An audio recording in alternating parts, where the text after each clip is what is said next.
నేపాల్లో ప్రకృతి మరోసారి తన ఉగ్ర రూపాన్ని చూపించింది. భారీ వర్షాలు, ఆకస్మిక వరదలతో పాటుగా పలు ప్రాంతాలన్నీ కూడా అతలాకుతలమయ్యాయి. క్షణాల్లో ప్రశాంతంగా ఉన్నటువంటి ప్రాంతాలు వరద ప్రవాహంలో చిక్కుకున్నాయి.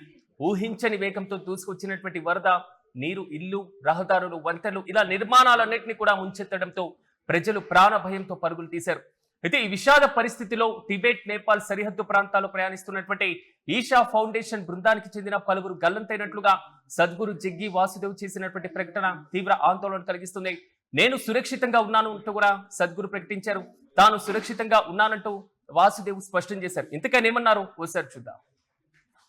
22 are from United States, 12 from Canada, 11 from Australia, 9 from United Kingdom, 4 from Germany, 3 from France, 3 from Nepal, 2 from Netherlands, 2 from New Zealand, 2 from Singapore, 2 from Spain, 1 each from Finland, Hungary, Israel, Lithuania, Philippines, Portugal, Russia, and South Africa, a total of 80. And also, this includes 34 male and 46 female participants, and a few other volunteers who are camped in the nearby hotels. 3 volunteers and 1 doctor.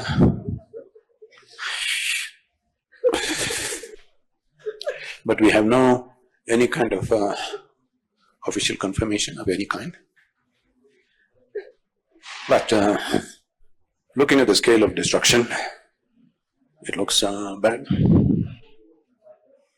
తాను సురక్షితంగా ఉన్నానంటూ సద్గురు జగ్గి వాసుదేవ్ స్పష్టం చేస్తున్నాయి. అయితే తమ బృందానికి చెందినటువంటి సుమారు 80 మంది ఆచూకీ తెలియడం లేదంటూ ఆయన కన్నీరు మున్నీరుతో ఆవేదన వ్యక్తం చేసినటువంటి విజువల్స్ ప్రస్తుతం సోషల్ మీడియాలో వైరల్ గా మారుతున్నాయి. దాదాపు 77 మంది గీరాంగ్ లోని ఇమ్మిగ్రేషన్ కేంద్రంలో ఉన్నటువంటి ఒక సమయంలో ఒక్కసారిగా వరదలు వచ్చాయంటూ ఆయన వివరిస్తున్నారు. వరద ఉధృతికి ఒక్కసారిగా పెరగడంతో పరిస్థితి మొత్తం అదుపు తప్పిందని, టిబెట్, నేపాల్ వైపులో ఉన్నటువంటి ఇమ్మిగ్రేషన్ కేంద్రాలు కూడా వరదల్లో కొట్టుకొని పోయినట్లుగా ఆయన పేర్కొంటున్నారు. మొత్తం 3 బృందాలుగా వారు ప్రయాణాలు చేసినట్లుగా సద్గురు వెల్లడించారు. అందులో S3 బృందంలో ఉన్నటువంటి సభ్యులతో ప్రస్తుతం ఎలాంటి సంబంధాలు లేకపోవడం తీవ్ర ఆందోళనకు కారణమవుతుందంటూ ఆవేదన వ్యక్తం చేశారు. అయితే ఈ బృందానికి ప్రవీణ్ అనేటువంటి వ్యక్తి నాయకత్వం వహిస్తున్నారని సద్గురు తెలిపారు. అయితే ప్రవీణ్ ఫోన్ కూడా కలవడం లేదని ఆవేదన వ్యక్తం చేశారు. దీంతో ఆయనతో పాటుగా ఆ బృందంలోని ఇతర సభ్యుల యొక్క కుటుంబాల్లో ఆందోళన మరింత పెరిగింది. కానీ ప్రయాణం సాఫీగా సాగుతున్నటువంటి సమయంలోనే ఒక్కసారిగా ప్రకృతి విరుచుకుపడినట్లుగా పరిస్థితి మారిపోయింది. ఎటు చూసినా వరద నీరే, ఎక్కడికి వెళ్లాలో తెలియని పరిస్థితి, తమ వాళ్ళు ఎక్కడున్నారో తెలియని ఆందోళన, ఫోన్లు పనిచేయని పరిస్థితి. ఇలాంటి ప్రతి క్షణం గడుస్తున్న కొద్దీ కుటుంబ సభ్యుల గుండెల్లో భయం పెరుగుతూనే ఉంది. కొద్దిసేపటి క్రితం వరకు తమతో మాట్లాడినటువంటి కుటుంబాలు ఇప్పుడు వారి నుంచి ఒక్క ఫోన్ కాల్ కూడా రాక కోసం ఎదురు చూస్తున్నాయి. ఫోన్ మోగుతుందేమో, తమ వారు సురక్షితంగా ఉన్నారేమో అని చెబుతారేమో అని ఆశతో కుటుంబ సభ్యులు ఆందోళనలో ఉన్నారు. దాదాపు 1500 మంది వరకు వరదల్లో చిక్కుకొని ఉండొచ్చని అంచనా వేస్తున్నాయి. ఈ ఘటనలో ఆ ప్రాంతంలో దాదాపు 1500 మంది వరకు ప్రజలు ఉండి వచ్చని సద్గురు తెలుపుతున్నారు.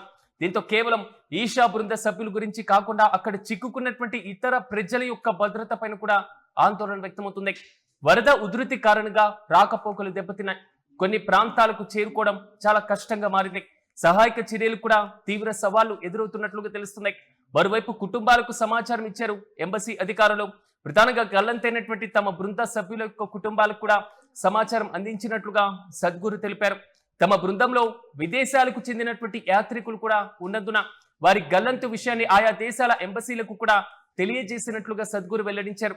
ఒకే వైపు కుటుంబ సభ్యుల ఆందోళన, మరోవైపు వరద యొక్క ఉధృతి, ఇంకోవైపు గల్లంతైన వారి కోసం ఆచూకీ కోసం ఎదురుచూపులు. ఈ పరిస్థితి ప్రతి ఒక్కరిని కూడా కలిచివేస్తున్నాయి.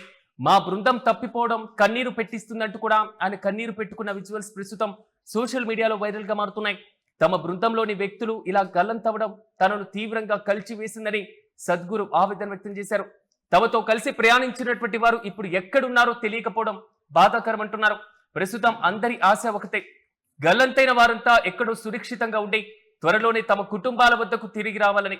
కానీ ప్రతి ఫోన్ కాల్ కోసం ఎదురు చూస్తున్నటువంటి కుటుంబాలకు త్వరలో శుభవార్త అందాలని మనము ప్రార్థిద్దాం. కానీ నేపాల్ వరదలు మిగిల్చినటువంటి ఈ విషాదంలో గల్లంతైనటువంటి ప్రతి ఒక్కరి ఆచూకీ త్వరగా లభించడం, వారి క్షేమంగా బయటపడాలని ప్రతి ఒక్కరూ ప్రార్థిస్తున్నారు.